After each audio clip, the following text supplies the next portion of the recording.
మా అందరం కలిసి చేసుకుంటేనే మాకు అసలు గుండెలు గసొచ్చేస్తాయి ఆ పని. అంటే తడిచిపోతాం అసలు. ఇప్పుడు వర్షాకాలమైనా కానీ ఉక్కిపోతాం వంటల దగ్గర. అలాంటిది మరి ఆ ప్రెషర్ అంతా ఒకళ్ళు అంతసేపు అంటే కొంచెం కష్టం కదా. ఇప్పుడు అదే ఇద్దరం ఉంటే మా వారేమో కొంచెం అంకులేమో వంటలు వెజ్ కూరలు ఆయన వండుతారు. నాన్ వెజ్ అంటే ఇప్పుడు ఇలా షూటింగ్లకి ఏటికి వెళ్తున్న కాడి నుంచి లేకపోయినా ఇద్దరం కలిసి చేసుకుంటాం. వెజ్ ఏమో ఇప్పుడు ఆయన వండుతున్నారు, నాన్ వెజ్ ఏమో నేను చేస్తున్నాను.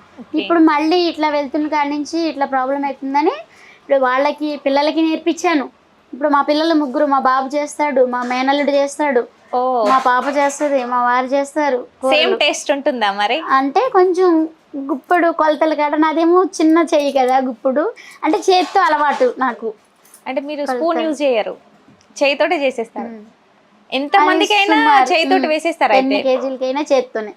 అంటే కూరని బట్టి అంచనా తెలిసిపోతుంది అన్నమాట.